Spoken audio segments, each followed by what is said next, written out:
তো আমি এখন একটা আমার ক্লায়েন্ট আমাকে পিএসডি ফাইল দিছে 5টা পেজের। এখানে জিপ করে দিছিল। তো আমি জিপটা এক্সট্রাক্ট করার পর এখানে তার ফন্ট, যে ফন্টগুলো ব্যবহার করা হয়েছে এগুলা, আর এই যে পেজগুলা, এখানে home page, business solution page, contact page, আর footer print page and why we exist page, এই 5টা পেজ আমাকে করতে হবে। তো এই 5টা পেজ আমি ওপেন করলাম। এটা হচ্ছে হোম পেজের ডিজাইন, একেবারে সিম্পল বেসিক ডিজাইন। এখানে একটা ব্যাকগ্রাউন্ড সহ একটা পেজ, যেখানে মেনু থাকবে ডান পাশে, আর লোগো আর টেক্সট, যেটা স্লোগান বলে, এটা থাকবে সেন্টারে। আর নিচে থাকবে, ফুটারে থাকবে হচ্ছে সোশ্যাল মিডিয়া আইকনগুলো, এটা হোম পেজ।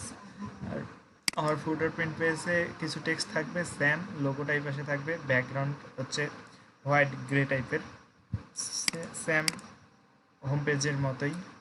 হোম পেজে ব্ল্যাক ছিল, এটা হচ্ছে গ্রে টাইপের। আচ্ছা, বিজনেস পেজ ব্ল্যাক হবে, এখানে শুধু ডিজিটাল মার্কেটিং থাকবে, এখানে ড্রপ ডাউন মেনু থাকবে, সেটা বলছে, দেখা দিছে। তারপর হোয়াই এক্সিস্টিং, এটা হোয়াই উই এক্সিস্ট, এটা সেম হবে বিজনেস সলিউশনের মতো। আর কন্ট্যাক্ট পেজ, এখানে কোনো ফর্ম টর্ম নাই, শুধু ইমেল আর দুটো ফোন নাম্বার থাকবে, আর হোম পেজটার মতোই থাকবে।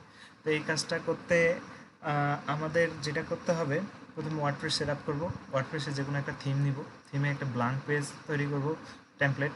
ওই টেমপ্লেটে দুইটা ব্যাকগ্রাউন্ডওয়ালা করব, একটা হচ্ছে ব্যাকগ্রাউন্ড ব্ল্যাক, একটা গ্রে টাইপের ব্যাকগ্রাউন্ড সহ করব। ব্যাকগ্রাউন্ডে আমরা ইমেজটা লোড করে দেবো, 100% করে দেবো, যাতে প্রতিটা স্ক্রিনে ফিট হয়ে যায়।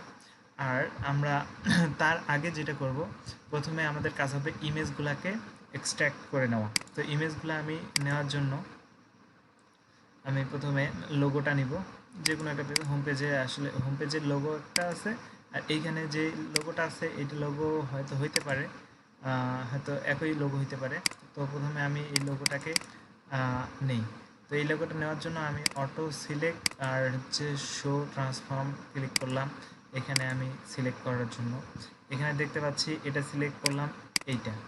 তার সাথে যদি আমি শুধু লোগো প্লাস এইটা একটা ইমেজ প্লাস এই টেক্সট, এগুলাকে প্রতিটা আলাদা আলাদা নেব। তো শুধু লোগোটা কেন নেব, আমি যখন দেখতেছি এখানে শুধু লোগোটাই আছে, তো আমাদের এই জন্য শুধু লোগোটাকে নিতে হবে।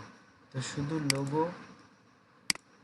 লোগো এইটা, অর্থাৎ আমি এখানে অল্টার ধরে যখন এই চোখটা বন্ধ করে দিলাম তখন এটা আসলো। এটাকে আমি প্রথমে ইমেজ থেকে ট্রিম করে শুধু ইমেজটা নিব, আর এটা পিএনজি ফরম্যাটে সেভ করব যাতে ব্যাকগ্রাউন্ড না আসে। তো export as save for web legacy, এটা ওয়েবসাইটের জন্য সেভ করতে হয় এইভাবে। তো এখানে জিপ না রেখে পিএনজি 24 বিট এটা রাখলাম, এখানে হাই বিট দেখাচ্ছে।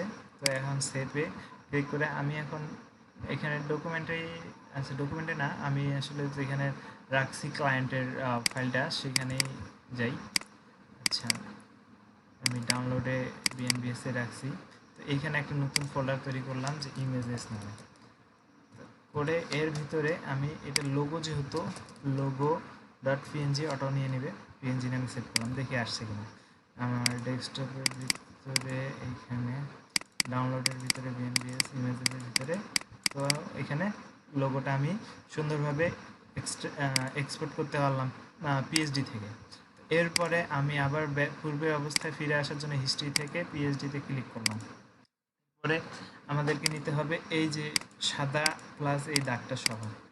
তো এই সাদাটা আর এই হোয়াইট লাইনটা, এই দুইটা আমাদেরকে লাগবে, এই দুইটা। তো এই দুইটা আমি অল্টার ধরে চোখটা উঠাই দিলাম, এইটা উঠাই দিলাম, এখানে আসছে, যদিও সাদার জন্য দেখা যাচ্ছে না। এখানে আমরা আবার ট্রিম করব, ট্রিম করলাম। এখন এই যে এখানে আছে সাদা লাইনটা আছে, এটাও শ্যাডোটাও আছে। তো এটাও আমাদেরকে পিএনজি ফরম্যাটে সেভ করতে হবে, যেহেতু ব্যাকগ্রাউন্ড আমরা চাচ্ছি না। তো এক্সপোর্ট ওয়েব লেগেসি, তো এটা হোয়াইট লাইন নাম দিব আমি, white white line dot PNG নাম দিলাম, দেখি এটা আসছে কিনা। হ্যাঁ, হোয়াইট লাইন আসছে। আচ্ছা, আবারও আমরা হিস্ট্রি থেকে প্রথমে গেলাম। এরপরে আমরা যেটা করব, এগুলো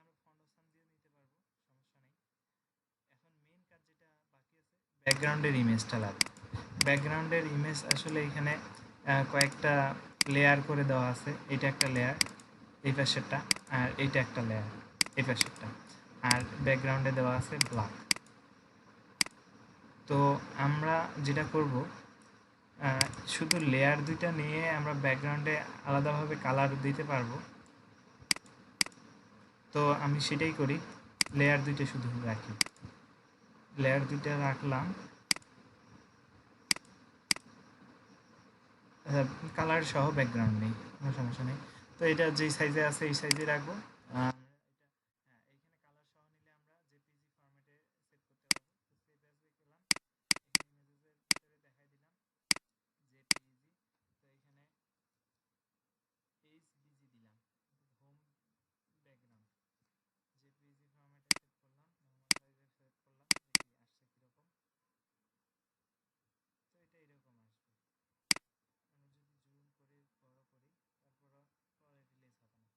এখানে দেখতে পাচ্ছি এটা একটু বেশি, এটা একটু কম কালার। আসলে কি আমরা আমাদের এইখানেও কি একই?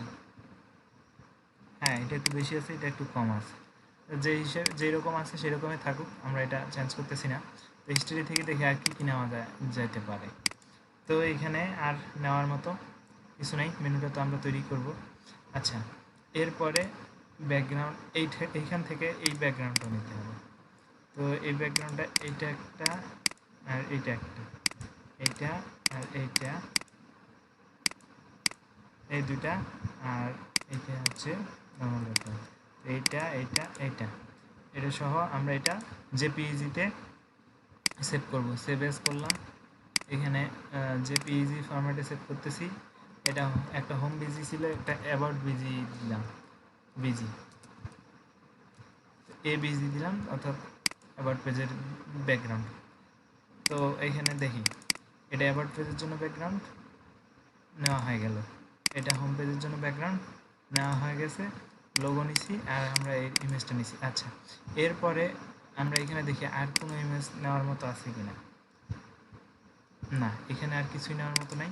এখানে চেক করে দেখি, এখানে আমাদের নেওয়ার মতো কিছু নেই। এখানেও কিছু নেই।